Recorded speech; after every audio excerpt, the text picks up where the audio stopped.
प्रणाम करता हूँ आपके और अपने इस कुटुंब माता पिता को प्रणाम करता हूँ। बच्चों बहुत ढेर सारा लाड पे और सभी लोगों को सुबह सुबह की राम राम।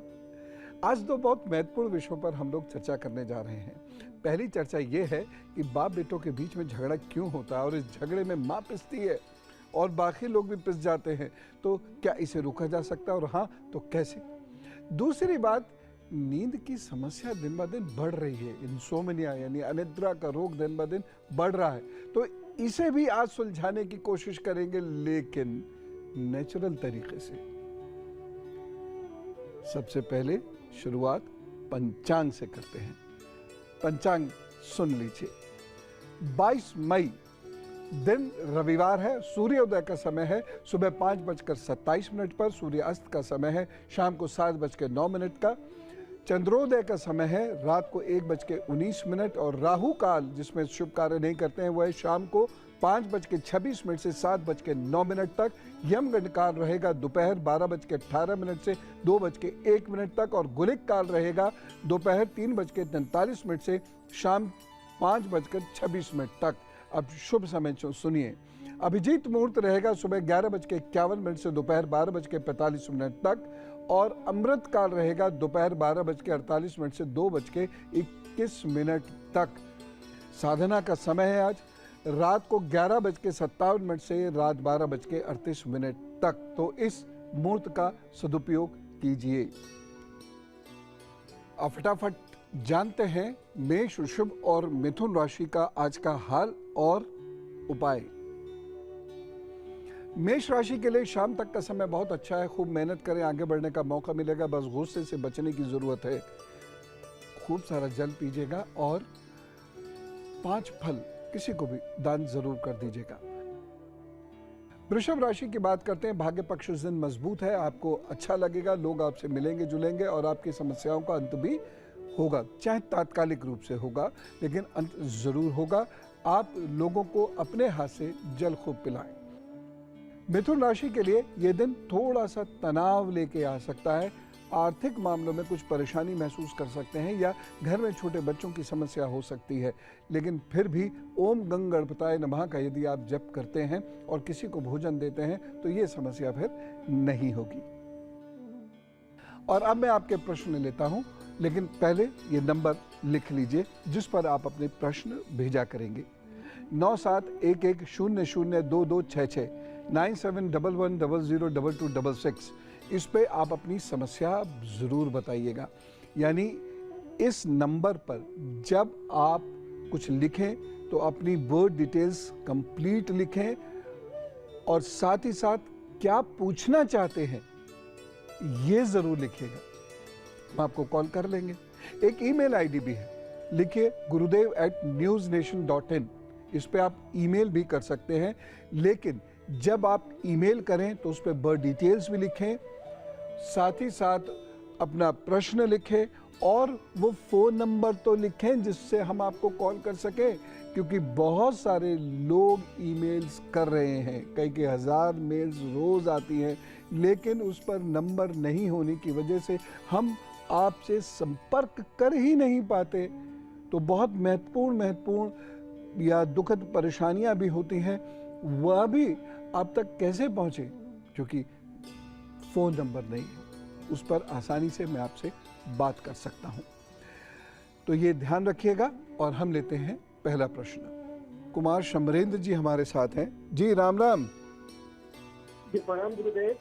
जी जी प्रणाम। जी मैं अपने बच्चे के बारे में जानना चाह रहा था। जी क्या डेट ऑफ बर्थ है? 13 फरवरी 2006। टाइम है रात के 11:53 11:53। 13 फरवरी 2006। जी टाइम 11 जी रात में 11:53। जी। और जन्म स्थान? बाड़मेर राजस्थान। जन्म स्थान बाड़मेर राजस्थान। जी। तो बच्चा भी थोड़ा चिड़चिड़ा ज्यादा हो गया है और पढ़ने लिखने में मन नहीं लगता है। छोटी छोटी बातों पे चीखना चिल्लाना और इस तरह से उसकी जो है ना, जैसे उम्र बढ़ रही है ये उसकी बढ़ रहे हैं आदत। और फिर थोड़ा सा मैच्योरिटी लेवल कम लगता है पढ़ाई लिखाई में मन नहीं लगता, क्या करें? इसका भविष्य के बारे में कुछ अगर बता सकें तो। जी, अभी मैं सभी लोगों से कुछ दिन पहले कह रहा था कि हर गुस्से को एक सामान्य बात ना समझें। ये अच्छी बात है कि कुमार साहब ने अपने बच्चे के गुस्से को गंभीरता से लिया। बहुत सारे लोग बच्चों के गुस्से को एक सामान्य बात समझकर भूल जाते हैं, लेकिन अगर समय पर उसका इलाज ना किया जाए, उसके उपाय ना किए जाए, तो आगे जाकर ये एक बड़ी परेशानी हो सकती है। इसलिए गुस्से का इलाज समय पर ज़रूरी है। और जो आपका ऑब्जर्वेशन है कुमार साहब, वो बिल्कुल ठीक है, कहीं इमेच्योरिटी है। देखिए, इस बच्चे के लिए आपने एक लाइन सेलेक्ट करनी है और आप निसंकोच उस पर चलिए, आप कभी डबल माइंड होकर मत चलिएगा। और एक लाइन वो ये है कि इस बच्चे को टेक्निकल चीज़ या आर्ट से रिलेटेड या डिज़ाइनिंग से रिलेटेड काम सिखवाना शुरू कर दीजिए अभी से। अब ये उम्मीद मत कीजिए कि ये बहुत अच्छी तरह क्वालिफिकेशंस लेंगे, लेकिन आज समय बहुत बदल चुका है, स्किल का समय है। और अगर इस बच्चे के पास डिज़ाइनिंग से, आर्ट से रिलेटेड स्किल रहती है तो वो बड़ा अच्छा रहेगा, एक बात। और दूसरी चीज़, अगर ये कोई और टेक्निकल काम करना चाहते हैं तो ये उसमें सफल ज़रूर होंगे। तो ये काम इनसे करा दीजिए। एक काम इनको ये ज़रूर करना है आपने, एक तो ये दिन में पाउडर लगाया करें 2-3 बार। दूसरी चीज़ ये है, चांदी के गिलास में नियमित रूप से ये जल पिया करें। और तीसरी चीज़ है, गरिष्ठ भोजन नहीं किया करें। और आप देखेंगे कि ये गरिष्ठ भोजन बहुत करना चाहेगा, तो गरिष्ठ भोजन ना किया करें। दिन में विटामिन सी का कोई भी फल, जैसे नींबू हुआ, संतरा हुआ, मौसमी हुई, जिसमें भी विटामिन सी होता है, वो फल इन्हें दिन में एक बार तो कम से कम ज़रूर खिला दिया करें, चाहे अपने यहाँ से छील कर खिलाना पड़े। तो ये कार्य करने से निश्चित रूप से इस बच्चे के मनोभाव पर फर्क पड़ेगा, ये ठीक हो जाएगा। अब मैं बात करता हूँ उन बच्चों की जहाँ पर वो अपने पिता से झगड़ते हैं। मैं उन पिताओं की भी बात करता हूँ जो बच्चों से झगड़ते हैं। देखिए, ताली एक हाथ से नहीं बजती, तो यहाँ पर दोनों चीज़ें हैं। मैंने बहुत सारे पापाओं को भी बच्चों से झगड़ते देखा है। छोटी छोटी सी बात पर वो ऐसा बोल जाते हैं, ऐसा गुस्सा कर जाते हैं कि उससे घर में परेशानी होती है और लड़का बिदक जाता है। लेकिन ये भी सच्चाई है कि कई जगह लड़के माता पिता को कुछ समझ ही नहीं रहे। लड़कियों की बात फिर कभी करूंगा, ऐसा नहीं कि वो बच जाएंगी। वो पेरेंट्स को बेवकूफ़ समझते हैं। उनको ये लगता है कि वो एक साइबरनेटिक एज में रह रहे हैं, एक चिप एज में रह रहे हैं। उनके पास बहुत सारी इंफॉर्मेशन है और वो ज़्यादा शार्प है, वो ज़्यादा बेहतर है अपने पेरेंट्स से। पेरेंट्स को बेवकूफ़ समझते हैं।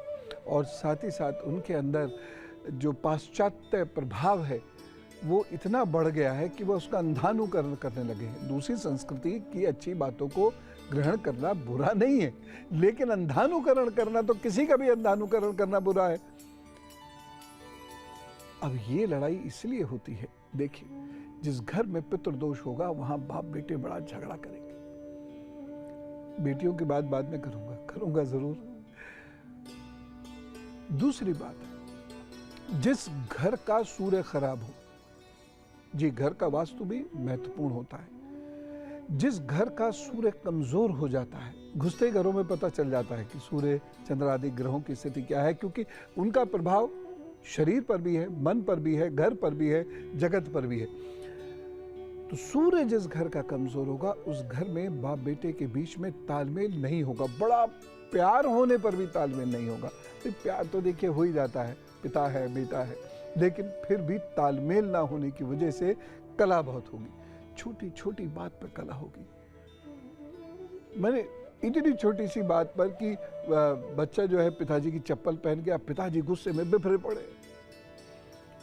और पिताजी को भी कहीं कहीं देखा है कि वो बच्चे की चप्पल पहन के जाएंगे और बच्चा उस गुस्से में बिफरा पड़ा है कि मुझे बाहर जाना था, दोस्तों से मिलने जाना था, मेरा जूता पहन गए, मेरी चप्पल पहन गए।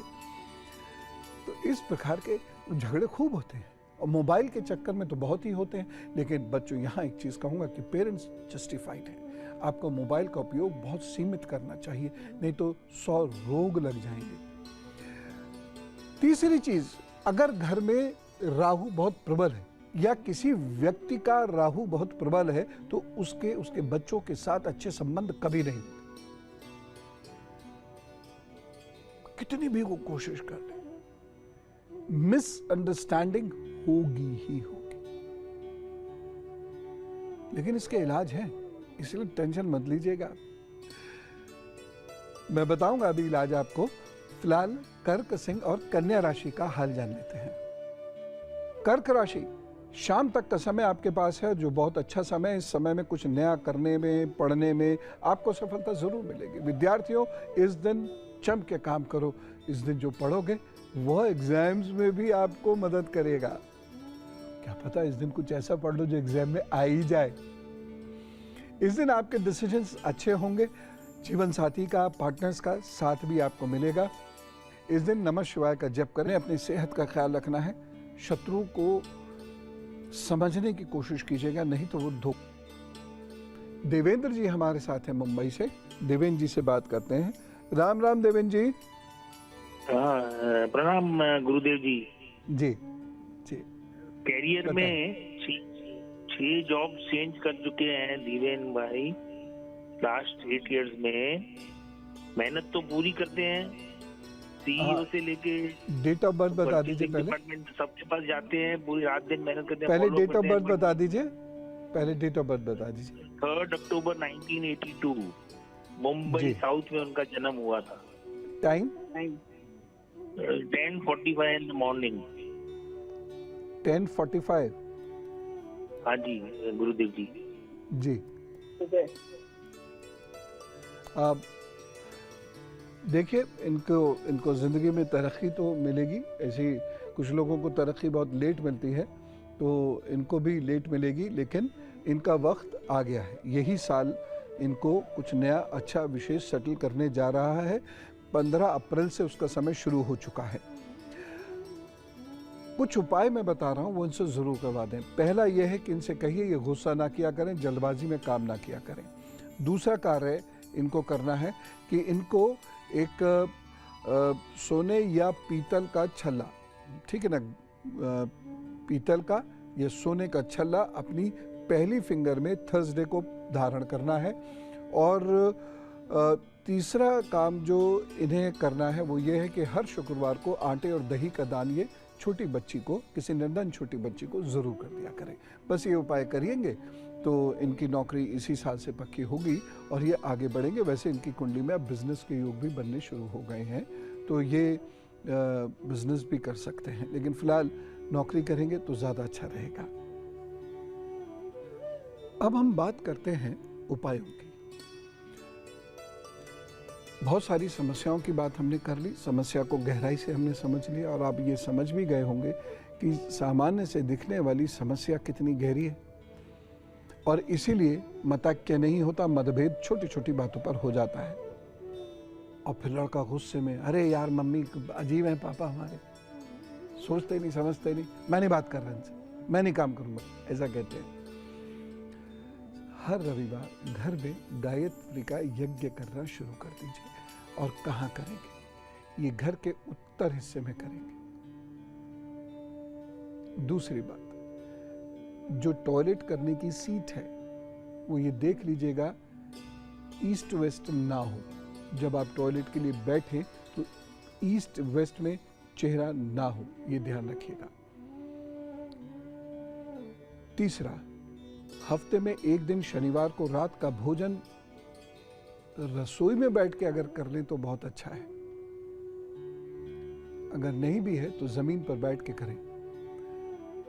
एक और उपाय, घर के दक्षिणी दिशा में एक एक्वेरियम रख लीजिए और उसमें कुछ मछलियां पाल लीजिए। बहुत सारे लोग रंगों को पूछते हैं, कौन से रंग की? आपकी मर्जी है, कोई भी मछलियां हो, क्योंकि मल्टी कलर ही होती है। तो मछलियां आप पालिए और बाप बेटे दोनों उनकी सेवा करें। अब उस पर ना झगड़ पड़े, उनका टाइम बांध दीजिए, सुबह एक करेगा शाम दूसरा करेगा।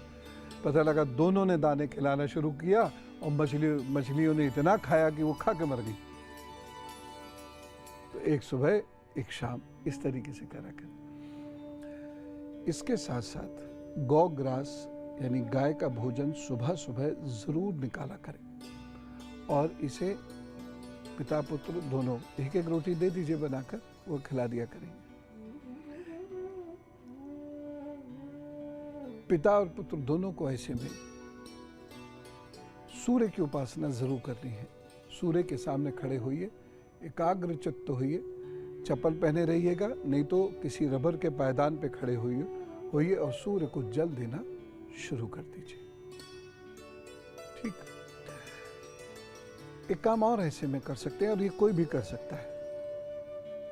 जब हम कहते हैं ना कोई भी कर सकता है तो माई पिसती है, क्योंकि उसी को सबसे ज्यादा लगता है कि पिता पुत्र में मतभेद नहीं हो, मताक्य बना रहना चाहिए। छत पे जाएं, पक्षियों को दाना और पानी जरूर दें और रोजाना दें और समय से दें। ये नहीं कि 11 बजे 12 बजे दे रहे, सुबह ही सुबह दें, तभी लाभ है। और वहीं सूर्य उग रहा होगा, प्रणाम करके फिर नीचे आ जाए। बच्चों, एक चीज कहना चाहूंगा, माता पिता अगर आपके मन की बात नहीं भी कहते हैं, तब भी उनके इतने एहसान हैं, उनके इतने ऋण हैं हमारे ऊपर कि हम उससे कभी उऋण नहीं हो सकते, कभी नहीं उसे चुका सकते। इसलिए कभी कोई बात हो भी गई है तो शांति से सुनकर दाएं बाएं निकल जाइए, अपशब्द कभी मत बोलिए। और वो बच्चे, वो लड़के खास तौर से जो पिता से जा भिड़ते हैं, ये ध्यान रखें, पिसती माँ है। आप कुछ भी कह के अपना गुस्सा निकाल कर बाहर चले जाएंगे, मित्रों में मस्त हो जाएंगे, पिताजी भी, माँ तो पिसेगी। और वो इमोशनली बहुत चार्ज्ड होती है, लेडी है, वो उसको घोटती रहती है और बीमार पड़ जाती है। तो उसकी खातिर ही सही पिता पुत्र ना लड़े तो अच्छा है। अब कनिका जी से बात करते हैं, सहारनपुर से हमारे साथ हैं जी। राम राम जी। मैं सहारनपुर से बात कर रही हूँ और मेरी जन्म तिथि है 23 जनवरी 1993 जी। गुरुदेव जी, मैं सीए फाइनल की परीक्षा दे रही हूँ।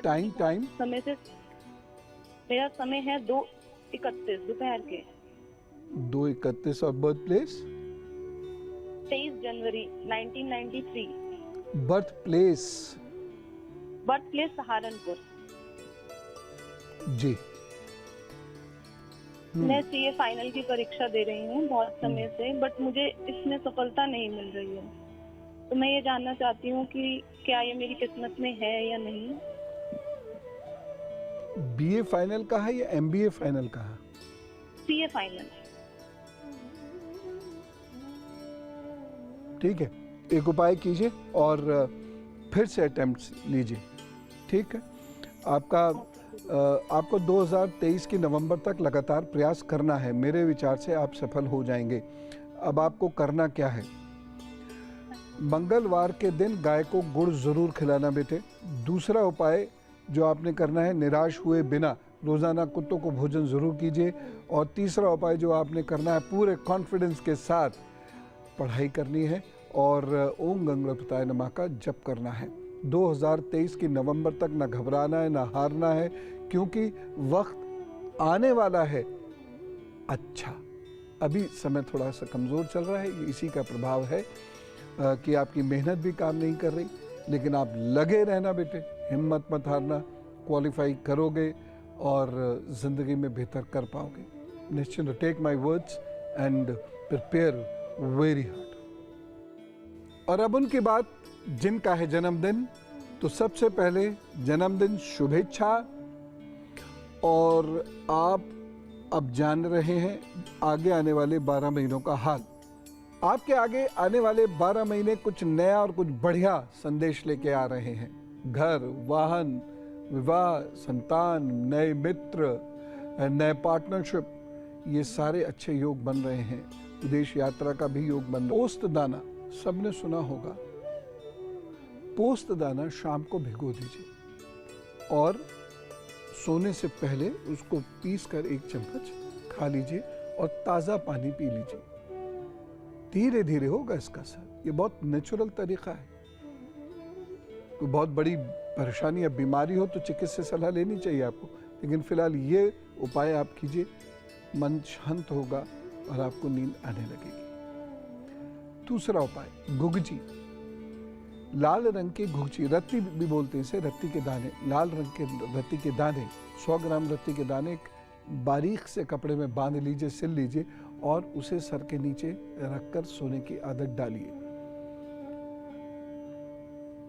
8-10 दिन लगातार रखिए, फिर 3-4 दिन मत रखिए, फिर 8-10 दिन रखिए। ऐसे करके आप सोने की कोशिश कीजिए। ये आपको एक साउंड स्लीप देने में मदद करेगा।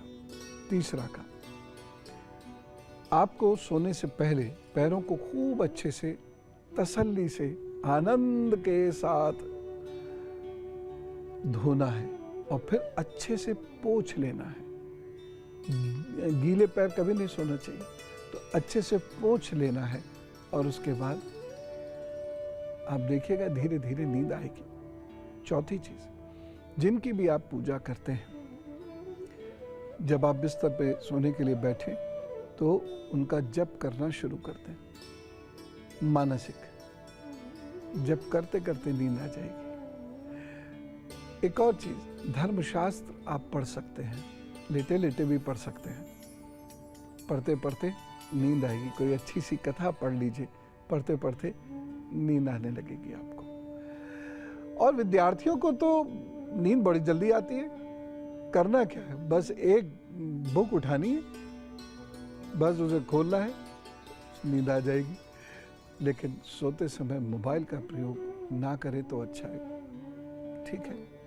मैं जानता हूं कभी कभी तनाव जब सिर पर चढ़ जाता है तो हम कुछ भी करके सोना चाहते हैं, लेकिन कोशिश कीजिए कि ये जो मैंने उपाय आपको अभी बताए हैं ये आप करें। और एक बड़ा खास उपाय मैं आपको बता रहा हूं, इसे और ध्यान से सुन लीजिए। ब्राह्मी, अब गर्मियों का समय है, ब्राह्मी का सेवन जरूर कर लिया कीजिए। ब्राह्मी का सेवन करने से मानसिक शांति मिलती है, एकाग्रता मजबूत होती है, स्मृति मेमोरी वो भी मजबूत होती है विद्यार्थी, क्योंकि दिमाग मजबूत हो जाता है तो तनाव कम हो जाता है। तो ये सारे उपाय मैंने आपको बताए हैं, ये कीजिए और आपको अच्छी नींद आनी शुरू हो जाएगी।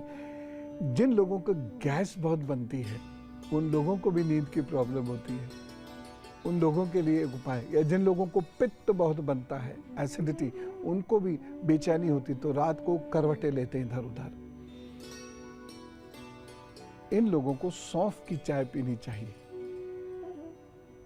शाम को पी ले एक बार दिन में भी ले सकते हैं सौंफ की चाय। इससे पित्त और गैस कंट्रोल होगा, इससे आपको भी सुख मिलेगा और उस कमरे में बाकी सोने वालों को भी सुख मिलेगा। चलते चलते गुरु मंत्र दूं। बहुत लंबा जीवन भले ही ना हो, लेकिन जितना भी हो बहुत उपयोगी हो। बाबा साहब ने भी इस बात को कहा था, गुरु महाराज जी, स्वामी रामकृष्ण परमहंस जी ने भी इस बात को कहा, स्वामी विवेकानंद जी ने भी इस बात को कहा। क्या करना इतने लंबे जीवन का कि हम चल फिर भी ना पाए, डॉक्टर के बिना जी भी ना पाए। वो जीवन जो बहुत थोड़े से समय रहा, लेकिन